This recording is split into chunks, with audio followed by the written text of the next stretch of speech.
সেখানে গিয়ে মহিলাটা এমন জায়গায় লুকিয়েছে, বের করার কোনো সুযোগ ছিল না। মহিলাদের যে আপনার চুলের কুচি থাকে, চুলের কুচির ভিতরে সে ওই ছোট্ট যে চিঠিটা ছিল, চিঠিটাকে লুকিয়ে ফেলেছে। সেই মহিলা বের করে দিলেন। সাহাবায়ে কেরাম মহিলাকে ধরে আল্লাহ হাবিবের কাছে নিয়ে আসলেন। আল্লাহ হাবিব হাতিব বিন আবি বালতাকে জিজ্ঞেস করলেন, তুমি এটা কেন করলে?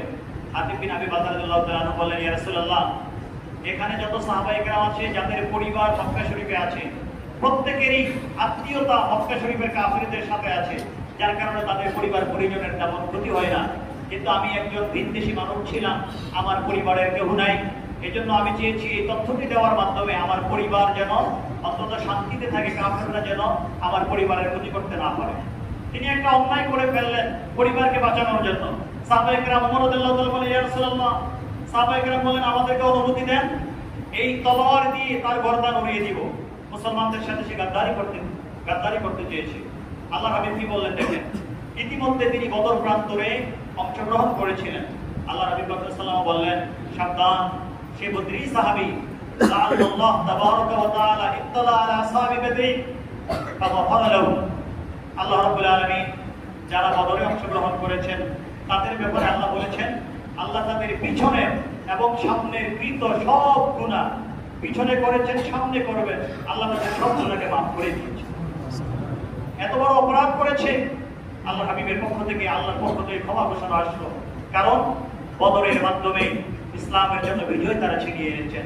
মুসলমানদের জন্য বদরটা ছিল অত্যন্ত বরকতের। এজন্য উলামায়ে কেরাম আজ পর্যন্ত তারা তাদের কিতাবের মধ্যে লিখেছেন, ইমাম আলী বেরি হানাফি সহ অনেক স্কলারগণ, কেউ যদি চরম বিপদে পড়ে অথবা যে কোনো কিছুতে, আমরা যেমন দোয়ার মধ্যে আমরা ওসিলা গ্রহণ করি, আমরা দোয়ার মধ্যে বিভিন্ন সময় বলি, আল্লাহ আপনার হাবিবের ওসিলায়, বুঝতে নিয়ে আমরা এই পরিস্থিতি বিভিন্ন সময় আলোচনা করেছি তার এই ভিত্তি। আল্লাহ আউলিয়া কেরামদের ওসিলায়, সাহাবায়ে কেরামদের ওসিলায়, আল্লাহ আপনি আমাদের দোয়া কবুল করেন। ওসিলা এই জন্য কারণ তারা আল্লাহর কাছের কোনো প্রিয়জনকে উপস্থাপন করা।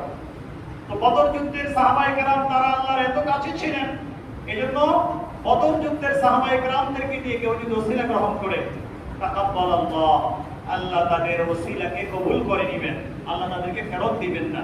ওহুয়া মুজাররাবুন, এবং এটা প্রমাণিত সত্য।